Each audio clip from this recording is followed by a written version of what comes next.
Hello, everyone. Today we're joined by Rich Gotham, president of the Boston Celtics.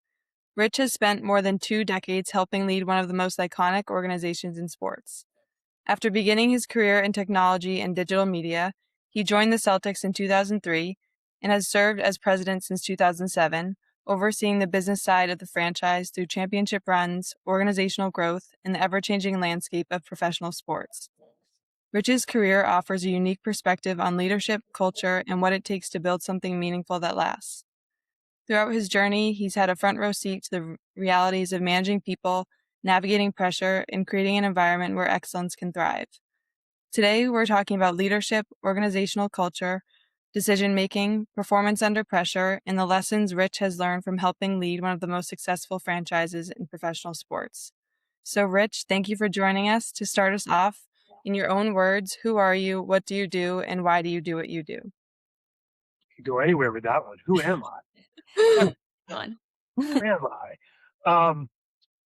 Yeah, it's actually an interesting question because the older you get, the more you do think about who you are, and if your narrative about yourself actually lines up with your authentic self.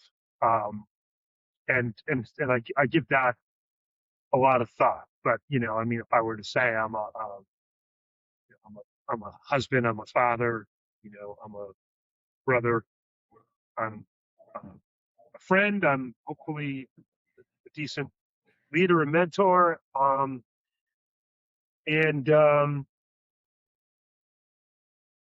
Yeah, and I'm a lucky person, I guess. I feel like I'm in I've had a good life, not an easy life all the time, but a good life, and I'm grateful that particularly in my professional life, been able to marry up something that I'm personally very passionate about with a career. So in that regard, yeah, it's my job is probably a bigger part of who I am than it should be, but it's kind of because it was part of me before it was my job. That's how I felt about how I felt about the Celtics, how I felt about basketball, and I'm always sort of cognizant of trying to balance, not let that get out of whack in my life, right? That being part of something that's kind of high profile and a lot of people care about, not letting that become who I am, right? Not losing touch with who I am authentically. I forget what else you asked. You did ask who I am, and I got Yeah, caught up and with that. no, but I think it's always a hard question, and we like to throw it at people right from the start, just to kind of get them thinking. But I guess, what do you do? So I kind of described it. We know your title, president of the Boston Celtics, but kind of what does that truly mean behind the scenes? First, I'm going to apologize. I hope you guys don't have Dunkin' Donuts as a sponsor because I've had a Starbucks up in my hand like a couple times. We'll get Uh, Starbucks as their next sponsor.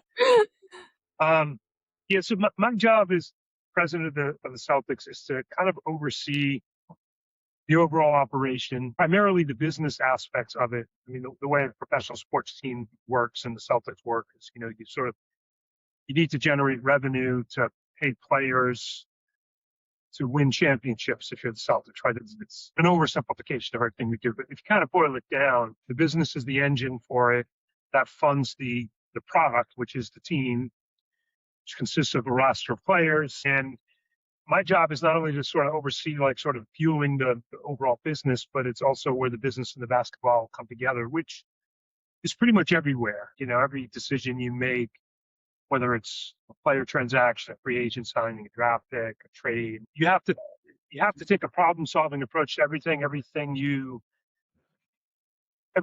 decision you make either opens up another opportunity or closes off another opportunity. You're always balancing short term with long term, tactics with strategy. So it's a big part of what I do is try to help balance everything out at the Celtics to make sure, most importantly, that we're consistently making the best decisions we can, business and basketball. So that's probably not something you see in my job description or my bio, but that's really what I try to do here. Tasked with overseeing and leading a big group of people who are really good at what they do and trying to kind of remove obstacles for them so they can do their job as well as possible, trying to help them problem solve, course correct where needed, occasionally steer things in a direction that people might not be seeing, but also, you know, allow myself to be steered by things that I might not be seeing. But it's a big business. It's not, when you walk into our offices, there's a big, so our business office, there's a big mural of Red Auerbach smoking a cigar, which was kind of his trademark. And it says the Boston Celtics are not a basketball team; they're a way of life. There's truth in that, right? I mean, we are a basketball team, but it's more than that, right? Which is what makes it purpose driven. Yeah, we want to win games, but there's a lot more to it. But we're also a pretty complicated big business. We're in the media business, we're in the live events business, we're in the data business, we're in the technology business. We've got so many different aspects of the business that if you're sort of a fan sitting in the arena that you don't see, but are really critical to making the whole thing work. So anyway, my job is to kind of look across all of that stuff and make sure it's all, aligned and leading us to winning basketball games and hopefully, raising championship banners. If I got it to the sort of the detail on, I'll be, no one's interested in listening to that. We could do another call on that. Yeah, We'll get into it more later too, but I think that's one of your business classes, right? right, right. You could teach a whole course on that. Exactly. No, I think it's luckily they have someone at the head that has 23 years of experience, so they can trust you and you kind of seeing where to steer the Boston Celtics in the right direction. But Yeah, and I think one question before we get into it that I had is like at the beginning you mentioned the desire to match up who you authentically are with like who you are on paper and what you do. Have there been times in life where you feel like there is some dissonance there? And like, if there are, like, how do you reflect on that? How do you like, change gears or align those two? It's a good question. I try to think about my life in its sort of entirety. When I'm going back to when you're a kid and all your earliest experiences that kind of form the wiring that make you who you are, whether you know it or not. And a lot of it comes from your parents and the household you grew up in and how you grew up. And, whether that was good or bad or not, presented opportunities or challenges. And I grew up in, the best way to describe it. I had a little bit of everything. I grew up a little bit tough, probably a little tougher than I like, certainly a lot tougher than my own kids have. Mm-hmm. I always had a feeling pretty much my whole life that I was kind of dependent on myself, that I didn't really have a safety net and people who could help guide me and steer me and play the kind of parental role that I know your parents play for you, that I play for my kids. I didn't really have that. And as a result of that, I felt a very heavy dependence upon myself. And I always felt from a very early age, too early, that I had to make a lot of my own decisions. I wanted to be different than the family I grew up in, to be honest. I overcame some things in my family, some tragedies that were tough. And I got through college at a time when my family had no money, I entered the working world and, luckily, had a good opportunity out of college, and I was able to sort of build a career that turned into something I never could have imagined. Yeah. And now have this sort of job that people look at and say, oh, wow, that's kind of a, high profile thing. And it's a celebrity aspect to it, but there's sort of a thing people care about it. Right. And I try not to confuse that with sort of like, okay, yeah, but is that whole sort of thing, is that really who you are? Or, who are you to your family? Who are you to your kids? Who are you to your wife? Who are you to your friends? Mm-hmm. 'Cause none of that story matters really, right? Yeah. It's really, I try to make sure that like I'm staying in touch with myself as authentically as I can. It's interesting because if you're in the sports business, you're in the entertainment business, the media business, you see a lot of people who are very much defined by their jobs, and that becomes kind of who they are. And the line gets blurred between like their personal life and who they really are and their celebrity or their, power or their stature or whatever you want to call it, But I think, I've tried to be very cognizant of trying to be as real and authentic as I can be, not get caught up in any people. It's funny, I run into people from my past, like when I grew up in Milford, and and they're all proud of you, because they kind of know my backstory a little bit. I'm like, well, you don't know me well enough to be proud of me because I could have this job but what kind of person am I, and that's way more important, obviously, and so I just try to make sure like I'm thinking about that because it's easy, I think, to kind of slide in the other direction. Anyway, that's so there. Sometimes there is some dissonance. Sometimes I try to remind myself I don't live in an artificial world, but it's certainly not 100% the real world either. Yeah. And I try to make sure that I stay as grounded as I can, and not let that part of me become too big a part. Yeah.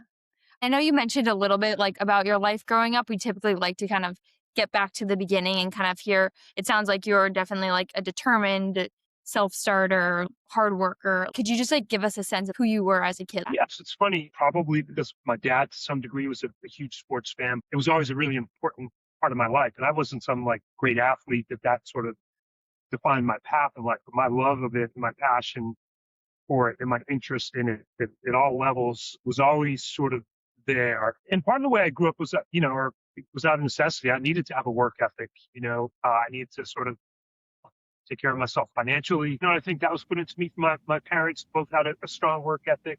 And I started a paper route as soon as I could. I was always finding a way to, and I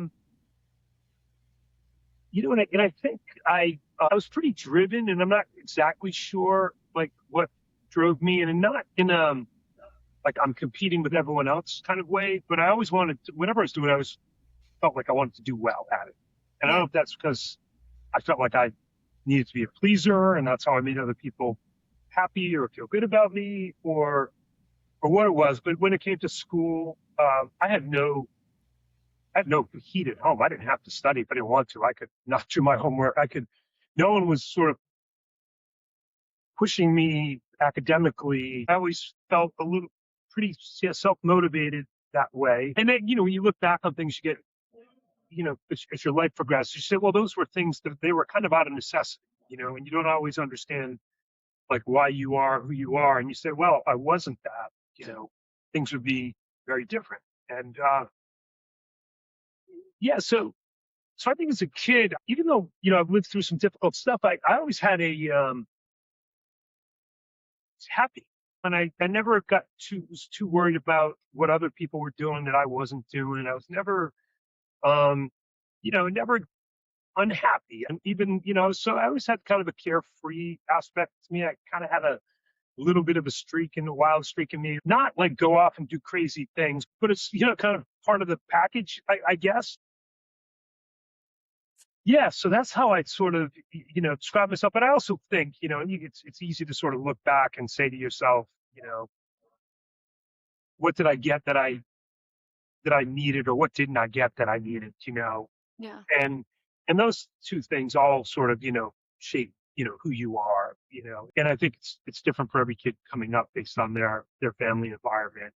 And sometimes they shape you in ways that are at once very helpful to you. They propel you forward, and at the same time they hold you back, and they aren't good for you in ways you might not know or understand sort of at the time. Yeah. So to kind of, I always was pushed myself forward, probably to the detriment of really processing things and really allowing myself to feel things, and being able to just sort of stop to say, hey, this hasn't been easy.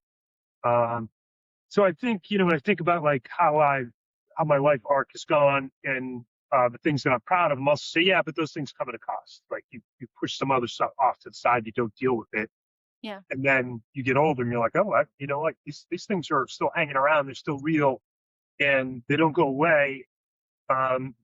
Unless you are taking the time to be thoughtful about them, to process them, to understand how they might be impacting other people around you, having that kind of awareness. So it's kind of I think I was a kid for a long time, but the bill comes due, as they say, at certain points in time, right? You have to sort of process things. When you are driven and you're moving at a fast pace, I think that can often happen. Then as you grew up and you started to get into your career and you were moving at that forward pace, was there anything pulling you in a certain direction? I know you started in the technology and Yeah. digital media space, but were you following a role model or anyone above you that brought you to that space, or what brought you there? It's a good question. Like, my career trajectory started like out of college. I was lucky. I got a job. I think I started college when I was 17. I was done when I was 21, and I got a job at a big company called NCR Corporation. And I got through on-campus recruiting. They recruited kids from like 80 kids from different uh, colleges and universities across the country, put us into like a high-tech sales training program for 6 months out of their headquarters in Ohio. And at 21 years old, I was like out in the world selling, $1 million computer network solutions to Fortune 500 companies, Fortune 100 companies. And so I got this really good foundation underneath me. But honestly, I think like most people's first job, I didn't choose it so much as it chose me. I needed a job. I needed to make money. I needed to help my mom. I needed to. I didn't have a car. I didn't have an apartment. I never liked it. So I didn't really have a choice. And I looked and I said, at the time, I started college as a psychology major, and I moved into business and marketing major like my sophomore year. So I kind of realized like I can't afford to go to get my PhD and go to school for 4 more years or 8 more years. I need to make money, and you know, marketing is kind of the commercial application of psychology anyway. So I'm learning what I need to know, but I didn't know what I wanted to do. But I chose sales because I knew I needed to make money, and I felt like if you're driven, you're motivated, you work hard, you're prepared, all those things, you can do well. So I started this career in tech, and I won't bore you with the different stops I made along the way, but I had no notion of ever getting into sports. I didn't engineer it, right? It was sort of something, an opportunity that it kind of came out of the blue. The place I worked prior to the Celtics, a company called Lycos, which was a first generation search engine before Google existed, let alone before Google was like a verb. I really liked it. Did well. Company did well. Company was sold for a bunch of money. It was a good economic event for me. Gave me a chance after working my ass off for a lot of years to just kind of take a breather. Said I'm going to take a year off. Going to reacquaint with the family because I've been working a ton, traveling a lot, and kids were really young. And I had no plan to do anything in particular other than sort of take a year off and then say, okay, what do I want to do next? And, Medfield in the winter, it isn't the most exciting place to be. And so people started getting business plans come across, and I was sitting at a couple different venture capital firms looking at business plans to see what I might want to get involved with next or things they thought I might be interested in. And while that was going on, the Celtics were being sold to a group of investors. And one day I was sitting at home like a February afternoon, and phone rang. It's back when you had a real phone, and the other end was a Wyc Grousbeck who had put an investor group together to buy the Celtics. And said, "Hey, it's Wyc Grousbeck. I don't know if you've sort of seen the news or you're following the Celtics, but I just put together a group and we bought the team, and I've been looking for someone who can come in and help me run the business. And your name's come up in 3 meetings I was in this week. So on the third one, I just asked for your number. If they go, give you a call and see if you're interested." And basketball's my number one sport, and Celtics were my team I loved. Yeah. And I'm sitting there saying, "Well, I didn't expect this call today." And so he said, would you be interested in coming down and maybe we'll grab lunch and come over and meet the team, not the basketball team, but the business team. And, best case, you're interested in it. You might, want to get involved with it. Worst case, maybe do some consulting for me. Think of tell me what you think of the group I have here, and I'll flip you some playoff tickets. So I get off the phone. I'm like, yeah, I think I can We'd have to make lunch with you. Uh, Okay. it's like, I don't think Bob Kraft or John Henry's calling today. So yeah, um, and, um, and it was out of the blue, candidly, but it's like most things in life, you think things are random when they're not, and you think things are, predetermined when they're random, and it's just sort of the way it's my view, anyway. And it's one of the things I've kind of learned in life, and it's pretty simple, but it's also a pretty good reward, I think. Every opportunity you get is based on someone else saying something good about you. Yeah. Like if 3 people in the same week don't say something good about me to Wyc, and I'm not talking to you guys today, talk to someone else's dad. Whenever I talk to younger people or people who are building their career, I'm like, the one thing you really have to keep in mind is everyone's observing you all the time. Like every job I've had, except for my first, was the result of someone else saying, "Oh, you should talk to this guy," and that's not uncommon. That's kind of how the world works to some degree. But anyway, I sort of feel like the Celtics thing came out of blue. I didn't do anything to make it happen. I benefited from some other people who I knew well, who knew I was a basketball junkie, but also, thought highly of me enough to put in a good word. And that's kind of how it came together. I talked to a lot of people who want to get into sports, and they're like, "Well, tell us about your career path. How did you, get to be the president of Celtics?" I'm like, it's not going to do you any good. While you're sitting at home, not working, offer you the opportunity to come and, work for 'em. But the real important stuff is you don't get those opportunities without working hard, without uh, being the right kind of person, particularly in business. How you treat other people is such a reflection on you. And it's easy to sort of say, it's just business.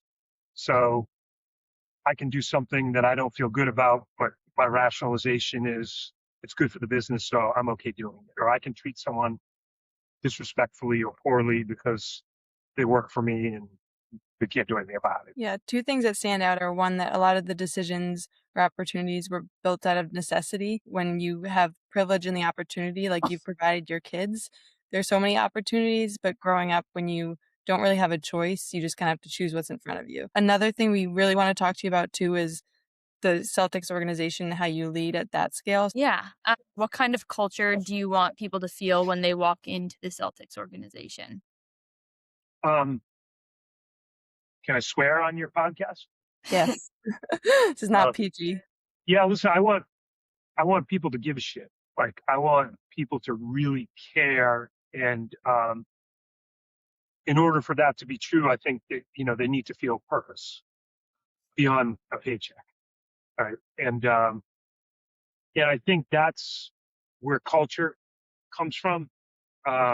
People sort of feeling like they have a real purpose that they've got a personal stake in, an emotional stake in, more than just a career stake in.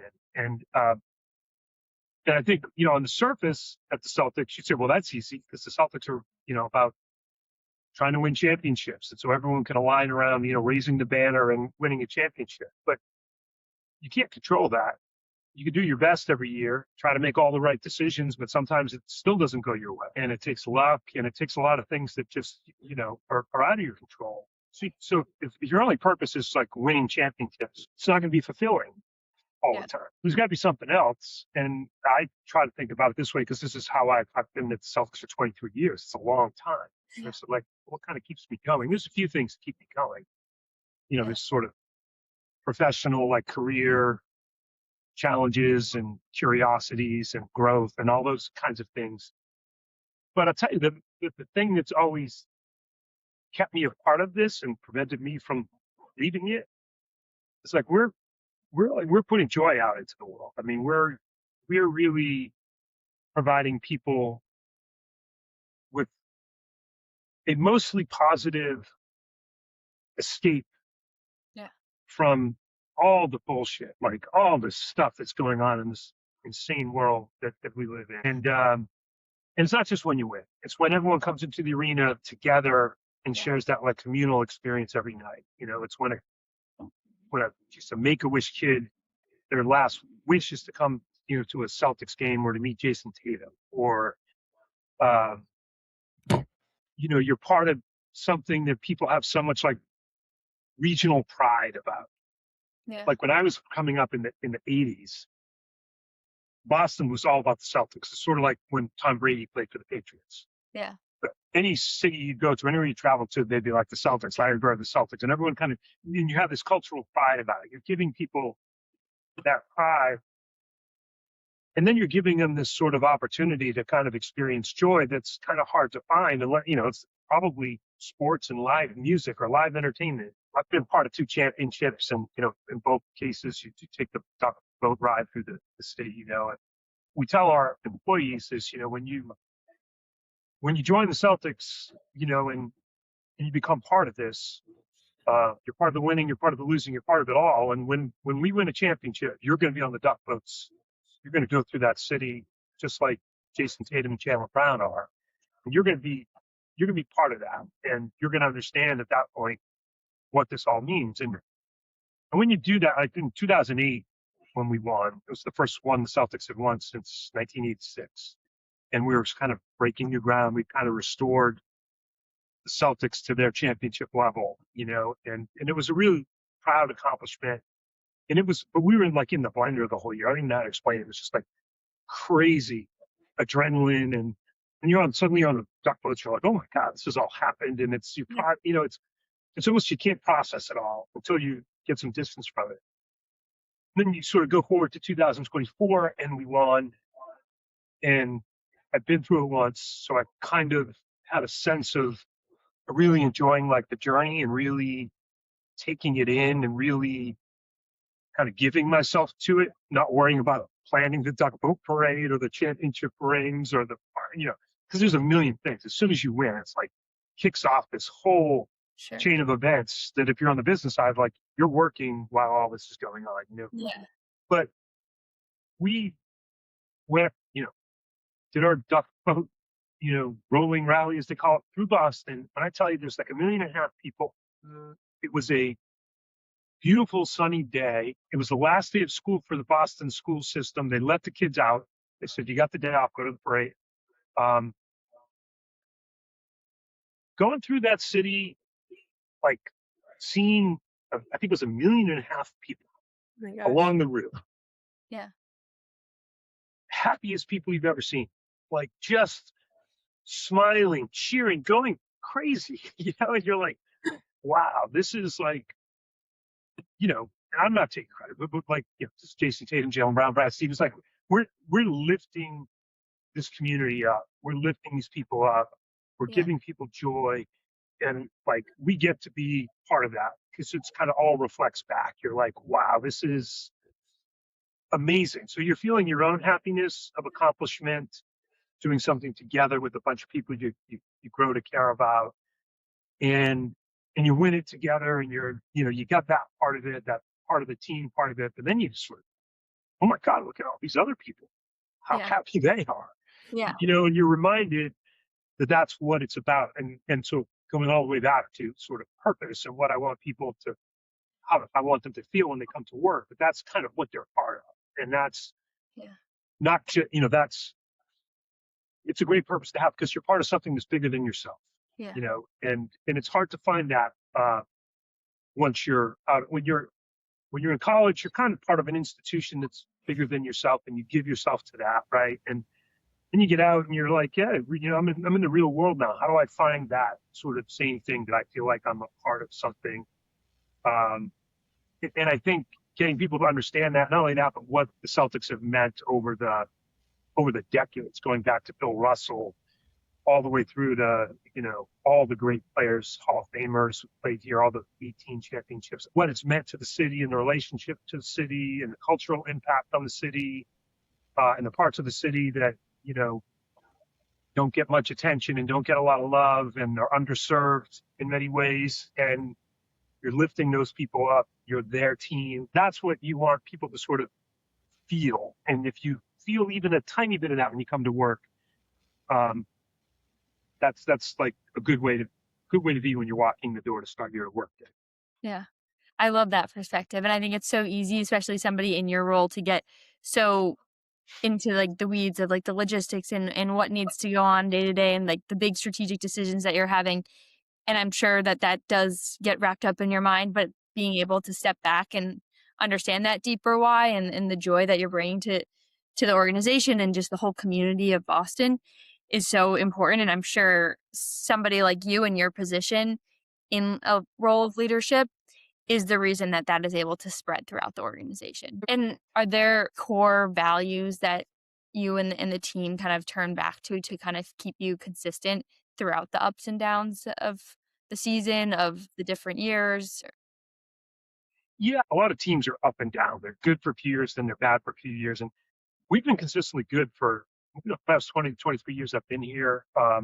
We've had good alignment across the organization, and the people I've worked with, I'm really lucky. My two partners, so to speak, in this have been Danny Ainge and then Brad Stevens, two great people. And not like I would, Brad's younger than I am, but he feels like a mentor, because he's such a good person and he's so self-aware and humble and smart and caring. And, when you have the right people in the right positions, and Danny Ainge, go back to him. Danny Ainge was a professional basketball player, a professional baseball player, a high school All-American quarterback, and a scratch golfer. Wow. Could have been a pro golfer if he chose to do that. He is the nicest, most super competitive. He's like your dad, Maggie. He's hyper competitive, but he's so easygoing, makes everyone feel so good. And those are the people I've been lucky enough to work with. And it's almost like the people sort of represent the values more than sort of words you could put on a wall that are, and here's our values, if you model the behaviors you want to see, you model the values that you want to see in others, then they kind of happen, And so when your leaders are doing that, it's easy to sort of perpetuate, the values in the culture. But you have to have standards, right? And because our business is like one of expectations, like they expect you to win. The media expects this, the fans expect this. You have your own expectations, but you can't live to, or run the business to, or build the team to the outside expectations. But you can't do it to your own standards. So you have to have high standards. Yeah. And I think one of the things that I think has been pretty consistent for us is how we want to do things and what's acceptable and what's not acceptable. And I will say, on both the business and the basketball side, the only people I've seen here who really haven't had success are people who are pretty selfish. Yeah. And I think it doesn't play well here, and it's not saying it doesn't in other places, because it does. Everyone, superstars are, sometimes divas, sometimes they're enabled by their organizations. We try to find a really good balance. And I think the big thing that we talk about, and this can manifest in different ways, is just sort of, having a focus on character. Mm-hmm. And then there's sort of character, what kind of people. Not everyone's perfect, or none of us are. But then there's competitive character, and that's the hard thing to identify. It's like, what kind of people do you want to bring in? It's easier to discuss on the basketball side, who are going to just consistently improve. They're just going to keep getting better. And how do you project whether or not they can do that? And how do you place a value on that? And I think that's really important. So you can see it in a few ways. Like competitive, how hard do I want to compete? How much work do I want to put in? How accepting am I of the role I've been given? How good a teammate am I? And you find people, particularly towards the end of the roster, where you're kind of every season is a fight for survival, like staying in the league, staying on your team. And you see the people who just keep getting better, and you're like, wow, I never thought this player could be this good. And it's not because sometimes they improve their athleticism, that's part of it, but generally speaking, it's because they have the mindset of like constant improvement, want to get better, willing to put in the work, willing to be coached. And it is in they're like positive energy contributors. They're catalysts. They're people who, help lift the organization up, lift the team up. And so part of our culture, and particularly in the basketball side, is how do we foster that? How do we find people who fit that mold? How do we bring it out of them? And then how do we give them opportunity? This year's team was like such a great, until we lost, was such a great team to root for because it was full of players who weren't star players, who had great seasons, well above, not above their own standards, but above expectations, and it was a bunch of players who weren't highly touted or who just got better year over year over year. So that's, it's a piece of it, I think, but it's character, right? You try to find that, what is it in someone? Yeah. And you try to put a value on that. And when we look at hiring people on the business side, it's a little harder to tease it out on the business side. It's not like you're watching film on someone, watching film from where they worked before, that's in the cubicle at their glass office. But, but it's sort of what you're looking for. It's like the right kind of people. And if you get the right kind of people, they perpetuate the values of the organization, and it kind of takes care of it. Who's making those decisions about the player, like assessing kind of character, how hard they work A specifically? lot of people. Yeah, Yeah. I mean, we have a scouting department, obviously, that, tries to learn everything about a player. It's harder to know when they're coming into the league as a 19-year-old. If they've had a few years of college, you've got a few more years to learn more about them. Talk to everyone around them, their AAU coaches, their college coaches, their workout people, their family. It's exhaustive. Like we learn everything we can about every player we can, because it's not just a player. You might not be able to draft that player in a given year, but you might be able to trade for them 4 or 5 years down the line. You still want to know what they're about. And then we have, the president of basketball operations, Brad Stevens, who really puts a value and an emphasis on character. For him, character trumps talent. You need talent in our league too. You sort of have to find the right balance of it all. But if you can get character and talent together, your ability to be successful is much higher. Brad Stevens is a big part of that. Danny Ainge, before Brad, his thing was like, who are the fierce competitors who aren't intimidated, who are just tough and will go to battle and compete? And like, those are the guys he loved. He's just like, give me those kind of people with that mentality. And so you sort of, it's a mix of things, but the basketball group is sort of, they have certain things that they really look for. Not everyone fits it perfectly, and it is talent. So, but that matters. And you learn it about people too, once you sort of get them in. And, sometimes that has an impact on whether they're with you for a long time or they're with you for a short time. Mm-hmm. Building on that too, we talked about this at the beginning, but you're in a very high profile role. So how do you balance having that responsibility, staying sane? What grounds you throughout it all? I know you said you work a lot, but what keeps you grounded? Yeah, I think it goes back to the early part of this conversation. I think, you have to just understand like what's real and kind of what's not. And I'm not the face of the Celtics by any stretch, right? So it's easier to be me than to be Brad Stevens or Joe Mazzulla or one of the players, right? Because they're recognized everywhere they go. They got people, fawning over them. It's different. Like I'm like I said, I'm behind the scenes, and intentional about that. But like you sort of go to a game night, and we'll have the family in for games and shaking hands with 100 people a night and people talking to you about the team. And since we've been good, most of it's positive. But you just have to sort of say that's like, as much as there's a realness to it, there's also a part of it that's not like, again, it's not who I am.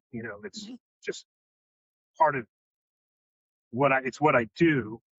And you separate the superficial part of it from the authentic part of it. It's funny when I have like a row of seats that I, bring guests in for games all the time. And the people I invite in for games are people who love basketball, want to watch basketball, and are friends. They're like the same people I'd say, I'll go out and I'll golf with you, because spending 4 hours with someone, I'm not entertaining people based on their social status or CEOs or whatever, because like I want to share it with people I care about and who care about me. It's all up. I think that's how I sort of stay grounded within it, whether it's family that's with me or friends, the kind of people that, that I experience it with are people who are not going to let you have, they're not with you. If you're not keeping it real, you're not with them. Right. And they're not with you, and that's like, I'm lucky. Like I have such a good group of friends and people who like don't give a shit about what I do for a living, don't care. Like that's got nothing to do with, me, my job, but that's not what they're there for, and yeah, so that's always helps me. It's pretty incredible. I love that you do that, and that keeps you grounded throughout your work, because you can't always be separated by it physically, but kind of weaving it in throughout. Yeah, well, it's fun too. I mean, honestly, like you're doing it for a long time. I've been at a lot of basketball games. It's part of what keeps it. Being able to share it is really important. Like with the kids, with my kids when they were coming up, um, it was a big part of their lives. And there aren't a lot of jobs that you can really share at that level, with your family. But being able to do that, being able to bring in people I care about to come and see games and share that with them helps me get through it all, because it's a lot of games and a lot of nights.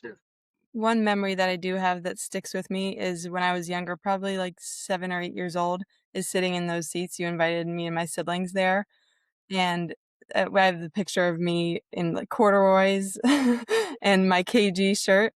And then I think you were so kind and brought us back in the back hallway, and I have a picture of Kevin Garnett on my old camera. So like memories like that you make for people. So hopefully that makes your work even more worth it. That's what, and honestly, the way to look at it, I'm used to it. I've been around it a lot, right? But for people, it can be a thrill. And I'm like, everyone's always, oh, thank you. I'm like, no, thank you for letting me do that. Like that makes me feel so good to see someone else who's like, especially kids. I mean, to be excited about it, but just it's great. It's such a good part of the job that you can share it with other people, and particularly with kids who are just, because you can put yourself back there, like, yeah, it's great. I've been lucky. The team's been good, so people say yes too.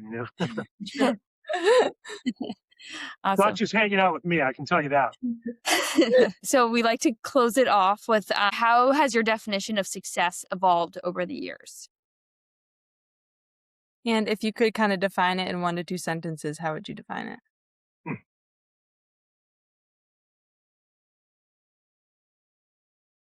My family's happiness.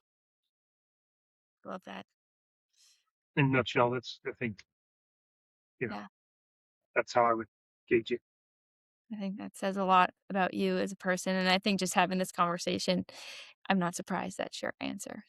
Ultimately what's most important, and you can have whatever form of career success, financial success, whatever, none of it matters if, people you love are happy, Yeah. So. Yeah. I love that. And then our final question is, who would you nominate next to share their journey on CORE?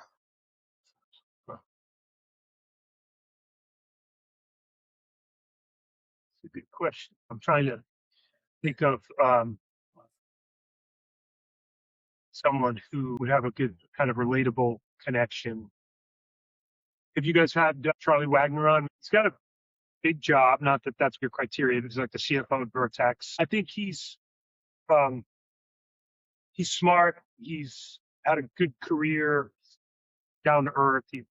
I sort of, he likes the same stuff I like, sports and music. Yeah, I think he'd be an interesting person to talk to. Vertex has been like a really big, successful company in Boston. Yeah. He might be a little too much like, your other subjects, like your two dads and me, but, if you want to continue that trend, he'd be all right. Yeah. No, that's a great one. Yes. Very excited. That's awesome. Thank you for your time. We appreciate it. I know I could talk to you for another hour. You have so much to share. So thank you so much.